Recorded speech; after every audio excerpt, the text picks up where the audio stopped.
Welcome to Stuff You Should Know, a production of iHeartRadio.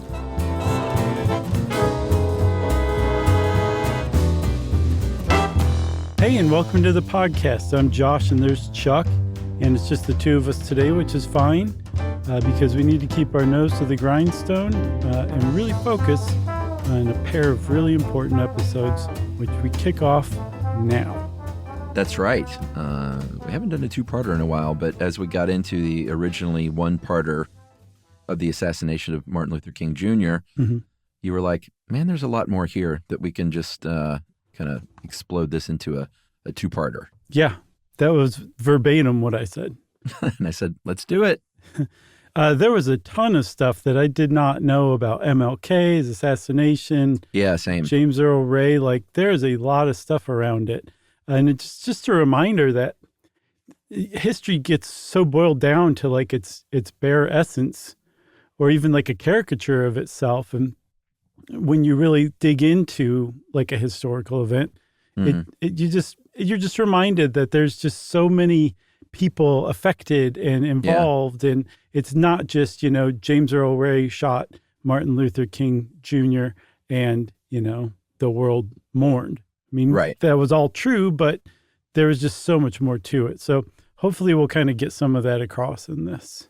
Yeah, for sure. I mean, we'll talk about it some, but I've been to the King Center. I've been to the Civil Rights Museum in Memphis at the Lorraine Motel. And I've thought I knew a lot about this stuff, but until we do our job like we do, I learned a lot more. So it's pretty great.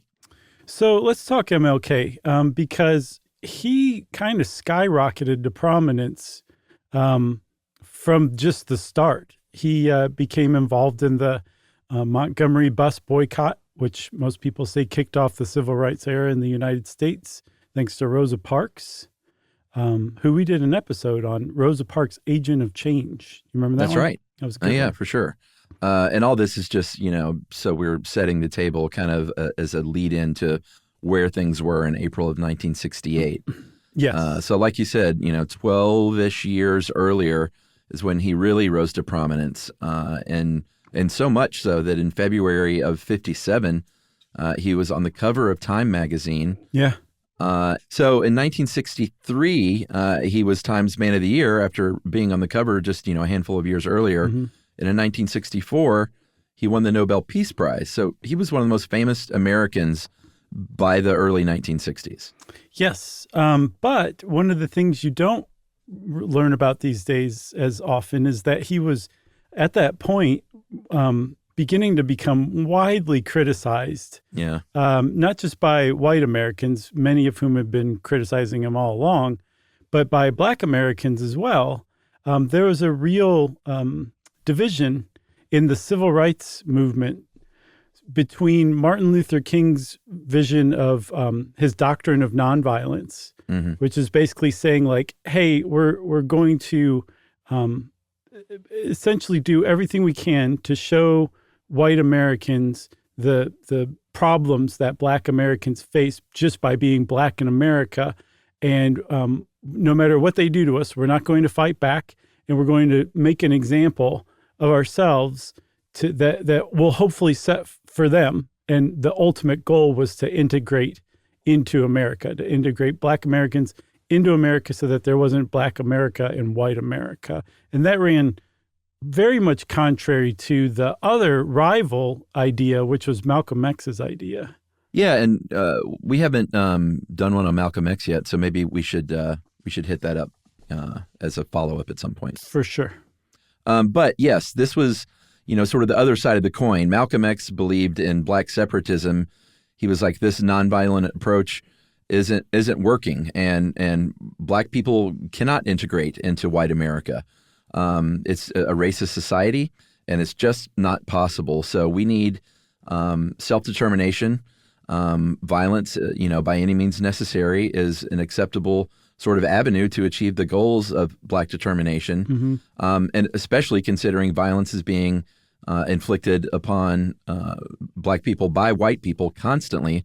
So it's time to fight back, like with fists and clubs and whatever else. Yeah. And again, that's totally contrary to King's doctrine of nonviolence, which Malcolm X considered criminal, as he put it, in the face of just being beaten by whites just for marching in the streets peacefully. And a big portion of the people who are critical of King and his nonviolence doctrine were the younger generations. They tended to lean more militantly, more in Malcolm X's direction. And then in white America, with white Americans, he was basically never popular during his lifetime, at least with the majority of white Americans. Yeah, I mean, and we know this because, they did polls back then. There were Gallup polls that found in 1963 through 1966, each year found that fewer than 40% of white Americans viewed Martin Luther King Jr.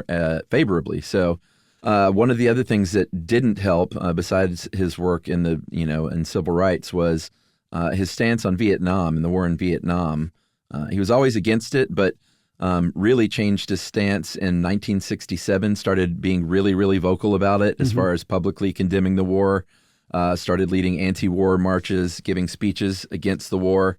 One very famous one was Beyond Vietnam, A Time to Break the Silence, a speech he gave in New York City at Riverside Church in April, actually exactly 1 year, April 4th, 1967, before his murder. And it was a very controversial speech because it was his most adamant anti-war, anti-Vietnam speech yet, and he specifically called out America and the U.S. military by sending a disproportionate number of, kind of poor Black American boys to fight that war. Yeah. And so it's really hard to overstate how controversial this speech was. Like, he just stopped mincing words and came out and said everything that needed to be said. And so his alliance with Lyndon Baines Johnson, who was president at the time, was just shattered right then. LBJ stepped away from him, publicly broke with him. I think Laura helps us out with this. She found 168 newspapers issued editorials denouncing him for that speech. So that, like, he was already not super popular with white Americans. His popularity was so-so with Black Americans, and all Americans were now mad at him for his stance on Vietnam, or a ton of them were.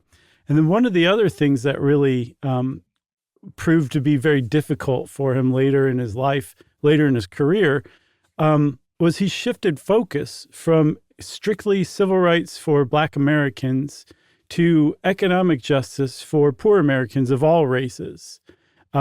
He created something called the Poor People's Campaign. He came up with an economic bill of rights that is essentially pretty socialist, I mean, at its core. And he also basically said, like, this campaign is also going to be a shift, not just in focus, but in potency. Like, we're not going to be quite as peaceful as we were before. We're not going to go Malcolm X, like full on militant, but you can expect, I think he famously said 15 to 16% more militancy. Right. Yeah. And, this shift, so he already had, people coming at him from all sides. And now even within his own camp, they didn't love it either. His advisors and his staff didn't love this change of direction. So, by the time April of 1968 rolls around, he's exhausted, he's tired, he's got people coming at him from every angle, even within his own camp. And he just wasn't at his peak personally or with his career. Right. So, Chuck, do you want to take a break now? Yeah. Well, we've set the stage with where King was, and we'll come back and then set the stage with Memphis and where Memphis was. Well, it was in Tennessee, but how Memphis was in April of 1968.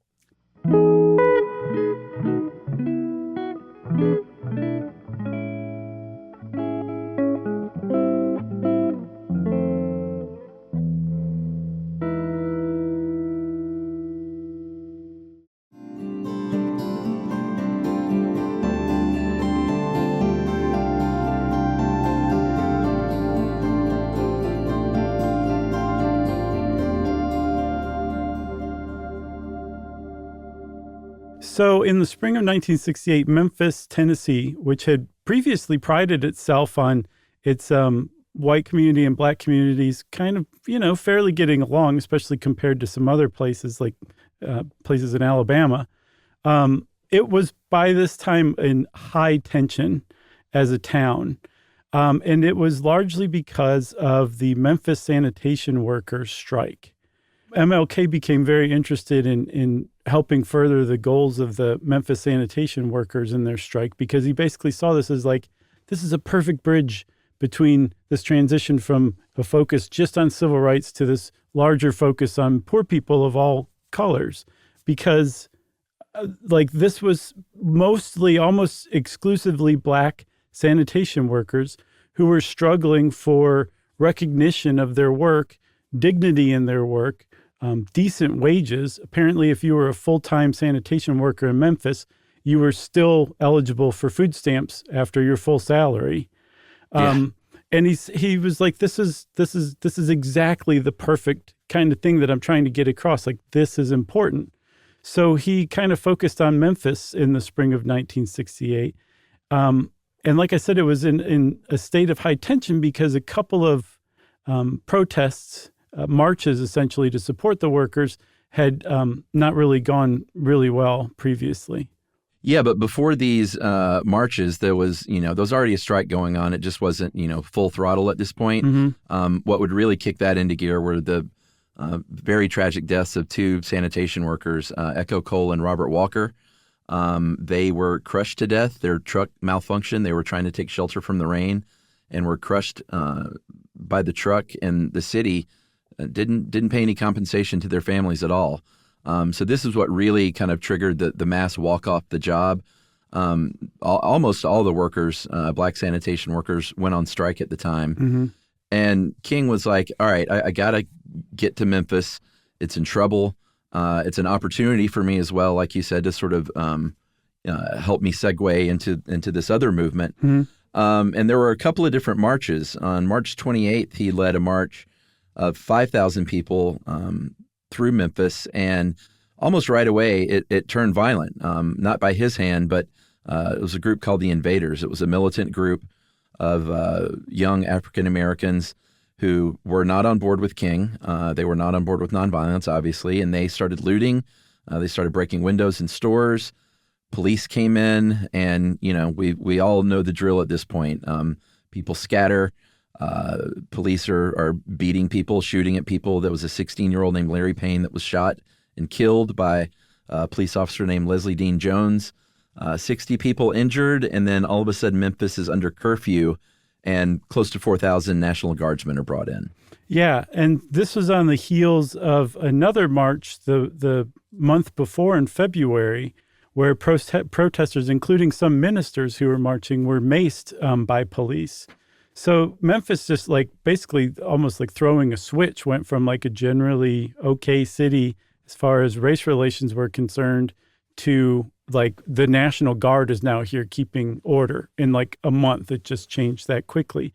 And because he was leading the march on March 28th, King became totally, I don't want to say obsessed, but he was fully zeroed in on returning to Memphis to set things right.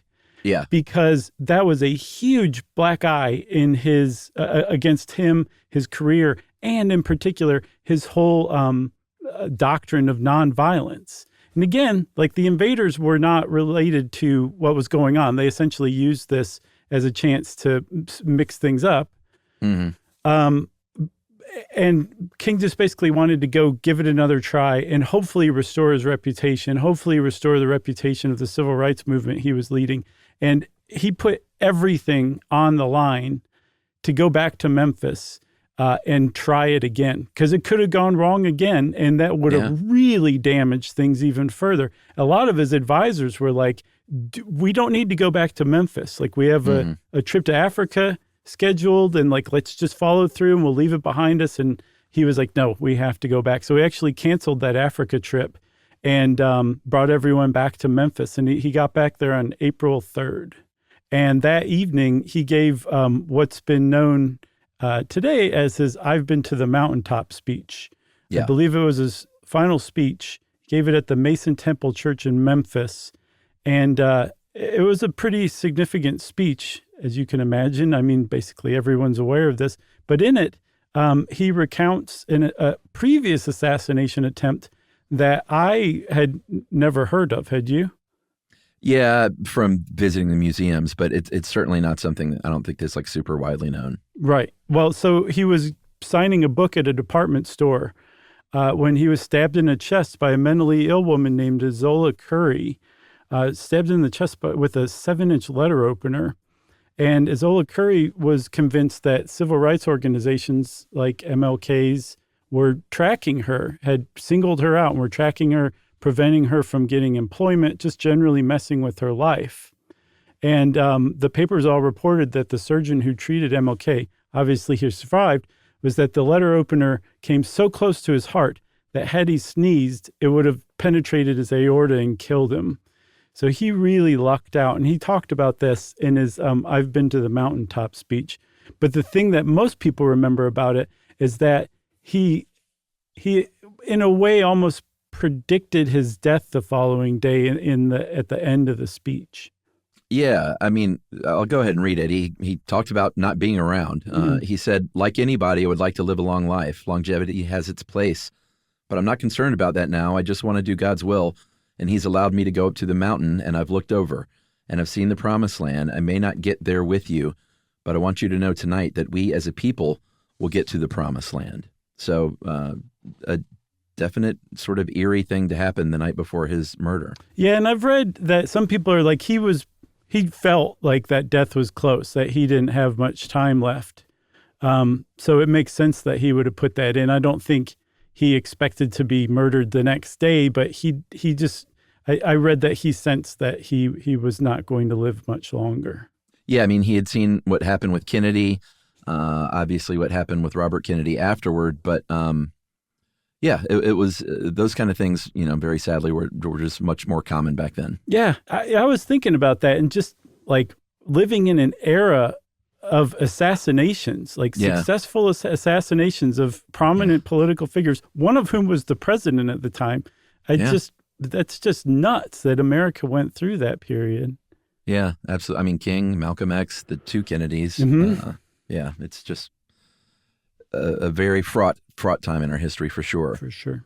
So he's back in town to hold a march to set the previous march right. And one of the things he had to do was get the invaders on board with not doing this again. So at the Lorraine Motel, he was actually meeting with them. One of the things he did there was meet with them and negotiate a deal where like, hey, you guys don't turn this thing violent. And they said, okay, we can do that. Give us some money, give us some cars, and give us a little more influence, and we'll do that. So they were negotiating that. The march was actually planned for April 4th. And this is one of those sort of sliding doors thing. It was actually put on hold because the city got an injunction to stop it from a federal court. And if that hadn't happened and he would have been marching on April 4th, perhaps James Earl Ray would have continued to sort of pursue King, because as we'll see, he had been following him around for about a month. Or maybe not. Maybe that assassination never happens. But because of that injunction, the march was delayed from April 4th. King stayed in town to go to court to help appeal that injunction, was in court on April 4th through the day. And then late that afternoon, the judges said, all right, we can do this march. It'll be next Monday. And King... So late that afternoon, the judges said, all right, the march can go forward, but it's going to go forward next Monday. So that day on April 4th, it was the evening. It turns out Bono got it wrong in that song Pride, because he says early morning. Did you know they corrected it? Did they? Yeah, they. I never listened to much of it, but they put out reimaginings of a bunch of their songs called Songs of Surrender. And like you said, it was early morning, April 4th, shot rings out in the Memphis sky, and the song Pride in the Name of Love. And he changed it to in the evening, April 4th. Well, yes, that's much more accurate because that's when it happened. King had just been grinding away in Memphis for 2 days by then, and he was staying in room 306 of the now very famous Lorraine Motel.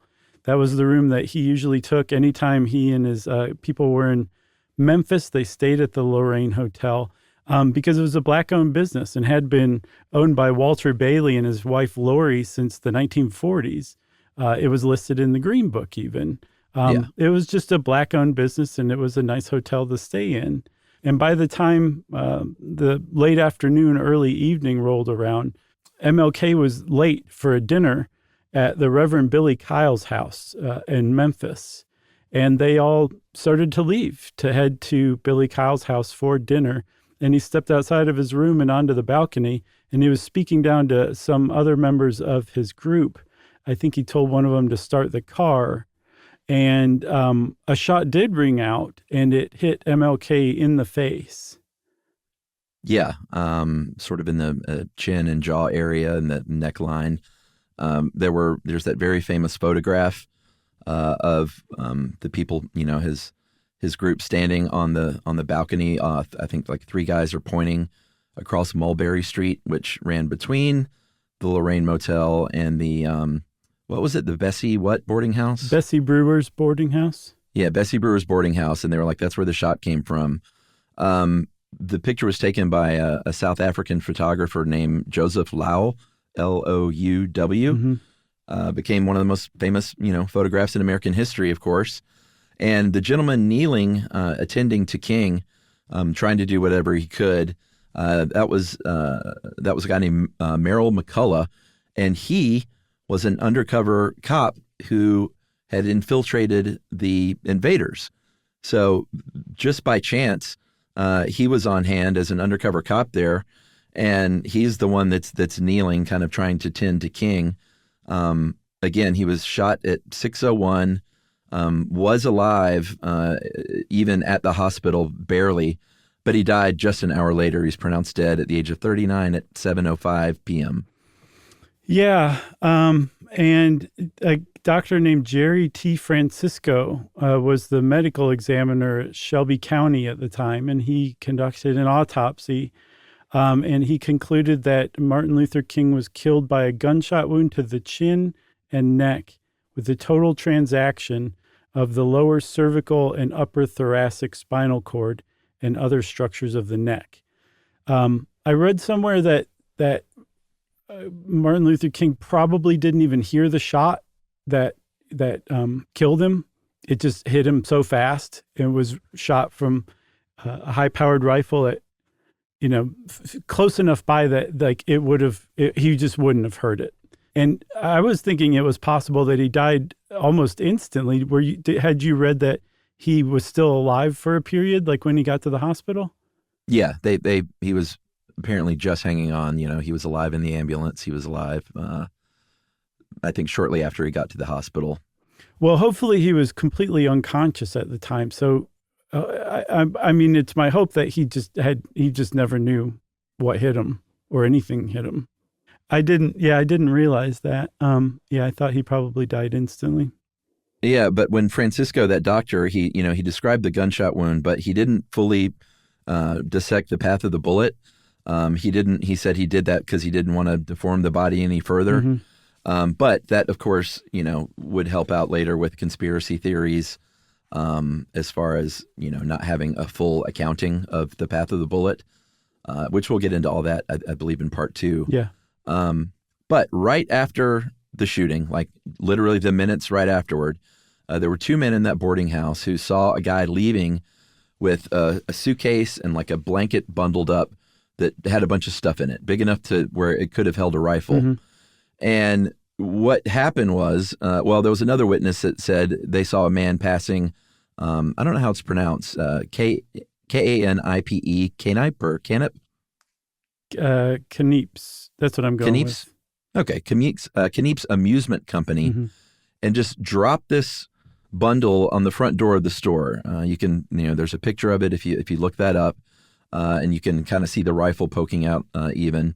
And that's what they found. They found some aftershave. They found a portable radio. They found some brand new binoculars, a couple of cans of beer, and precisely a 30-06 Remington 760 Game Master rifle with a scope, which is a hunting rifle. It's kind of a unique gun in that it's a long-range rifle that's a pump action rifle, which usually they are bolt action rifles. Oh, I didn't know that. Yeah, that is fairly unique. So yeah, that's pretty specific. At the boarding house too, at Bessie Brewer's boarding house, people who were staying there later told police that they heard people, or at least someone maybe, going back and forth to the bathroom. This is a boarding house, so obviously there was a shared bathroom rather than a bathroom in each room. And somebody kept going to the bathroom, hanging out in the bathroom, coming out of the bathroom, going back to the bathroom. And the cops who investigated found scuff marks in the bathtub, obviously left by somebody's shoes. Yeah. And the bathtub was where you would have had to have stood to see out the window to have a shot at Martin Luther King on the balcony. Yeah. So the people in the boarding house heard MLK's assassin. The question was who it was. And obviously we know now it was James Earl Ray, but at the time they didn't realize that. Also, like 2 minutes later, the shooting had been radioed into the police. And just 5 minutes later, at 6:08, the owner of that amusement company told police that he saw a white man running through the alley and like actually saw him drop that bundle and then flee the scene in a white Ford Mustang. Yeah. We'll talk about the investigation and everything like that in part 2. But I say we take our second break and come back and talk about what happened after MLK died.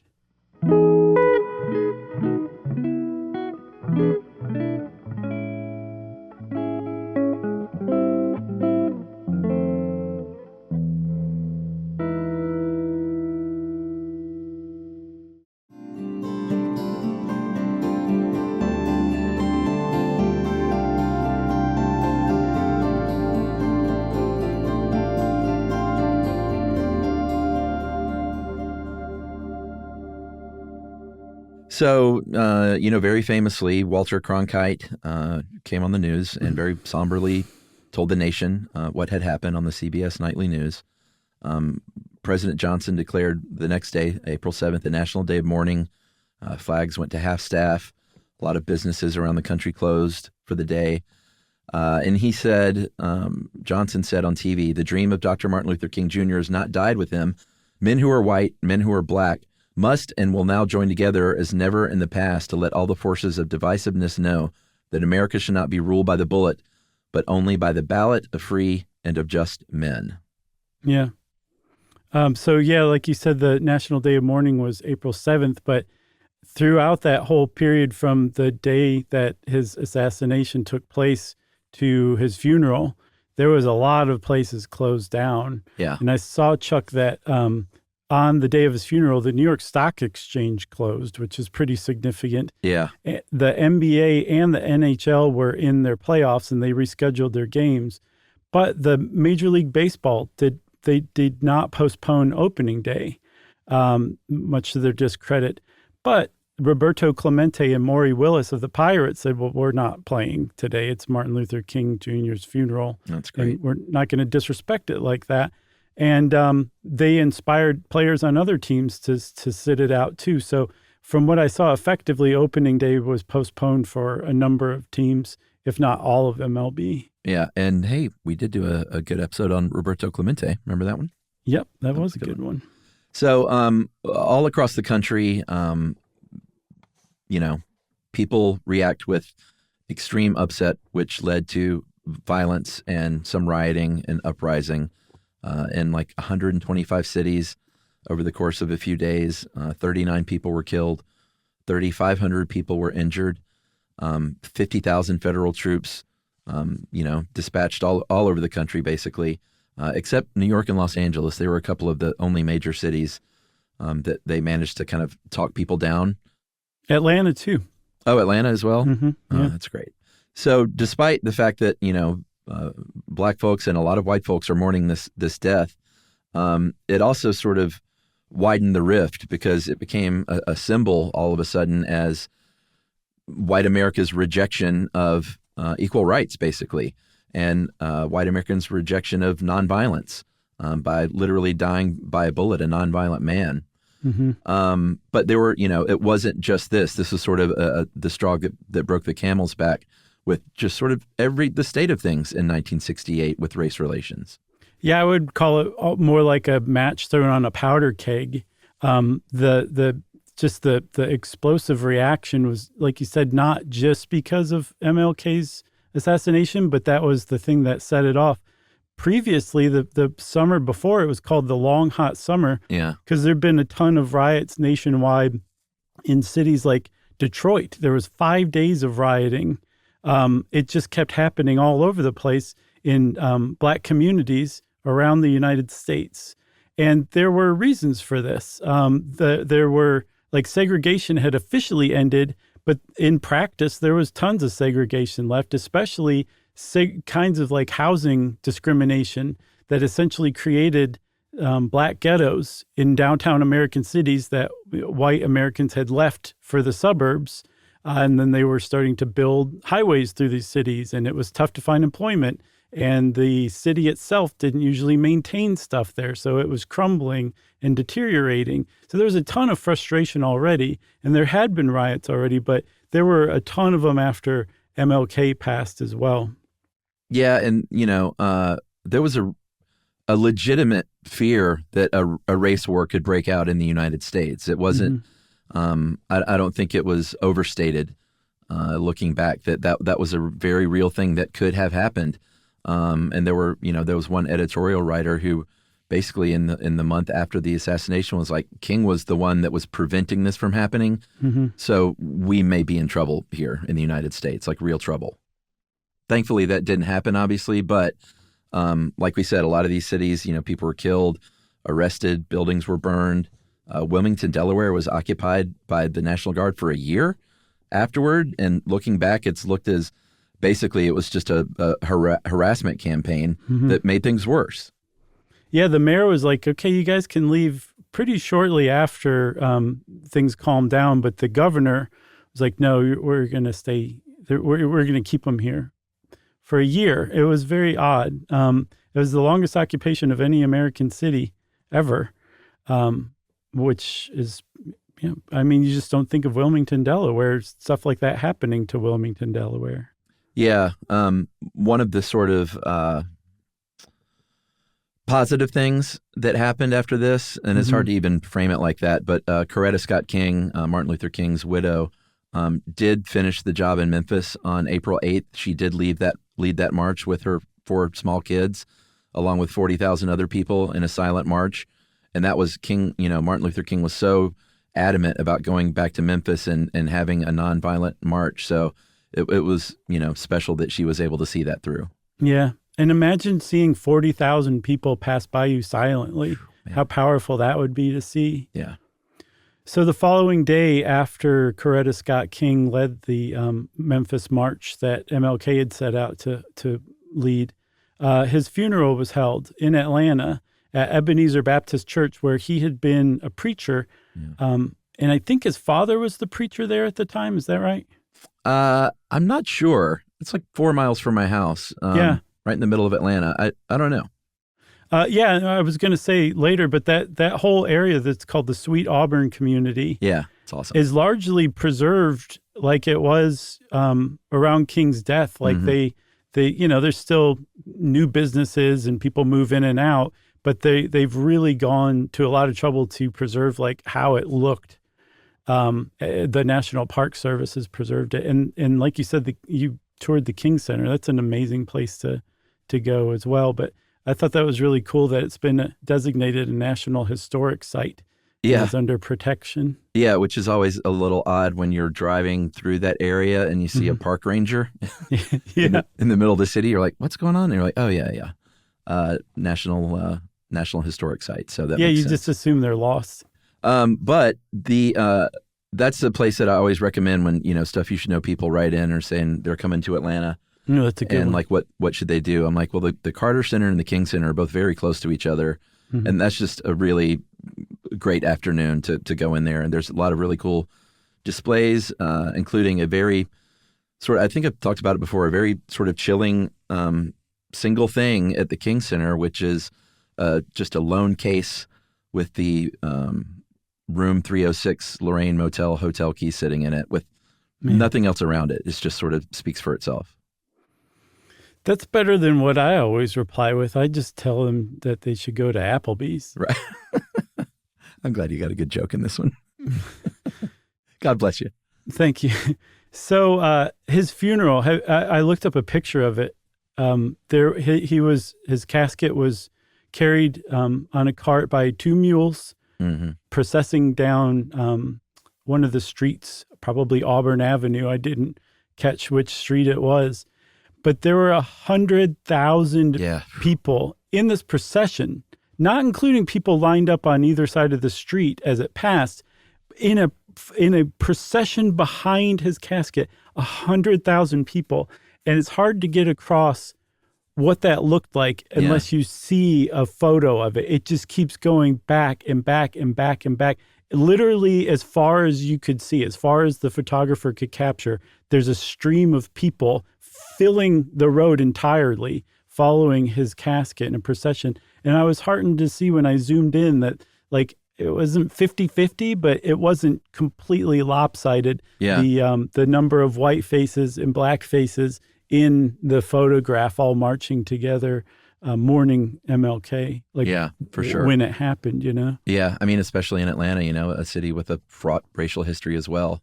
Yeah. Benjamin Mays delivered the eulogy. He was the president of Morehouse University, and Morehouse would have their own ceremony, I believe a day later on their campus, which, by the way, Martin Luther King Jr. was a student at Morehouse at 15 years old, so let that sink in for a second. I know. And Mays predicted in that eulogy that, here's the quote, that King would probably say that if death had to come, I'm sure there was no greater cause to die than to get a just wage for garbage collectors. Yeah. Pretty powerful stuff. Yeah. So the Lorraine Motel has become the National Civil Rights Museum, but after King's assassination, Walter Bailey kept it open for years, but he never rented room 306 again, and he didn't touch it.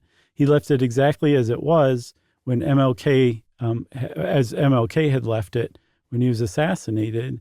But Walter Bailey's story was additionally sad. He was a very proud hotel owner to have MLK stay every time he came into Memphis. So it was bad enough that Martin Luther King was assassinated at his motel, but he also, his wife, Lori, who the motel was named after, she had a stroke in all of the commotion and the horrificness of what had happened right after MLK was assassinated. And she died 5 days later. Yeah. And so over the years, I'm sure after Walter Bailey passed, the motel started to fall into disrepair, and it finally closed in 1988. But it was purchased and refurbished and preserved and turned into the National Civil Rights Museum, like I said, which is, I've not been there, but it looks like a world-class museum, and it looks amazing. And they've preserved room 306 just as King left it as well. Yeah, it is a great museum. I can highly recommend Memphis as a whole for a weekend trip. I've spoken before. That's where my mom's family is from, and grew up going to Memphis, and went back a couple of years ago with Ruby, and it's just a great weekend. You can go see that. You can go to, there's obviously all the Graceland and Sun Records and Stax Records and Beale Street. It's just, you can easily find like 3 days of great, fun stuff to do in Memphis. Very nice. Yeah. Memphis, where it's at. That's right. So that's it for part one, I guess. We're going to skip listener mail, as we traditionally do on our two-parters, right? Yeah, I figured we would. So maybe just the traditional sign-off? That's you, right? Yeah. I don't do that, do I? No, you don't. Okay. Even though we're not going to read listener mail, if you want to send us a listener mail in the future, you can send it off to stuffpodcast@iheartradio.com. Stuff You Should Know is a production of iHeartRadio. For more podcasts from iHeartRadio, visit the iHeartRadio app, Apple Podcasts, or wherever you listen to your favorite shows.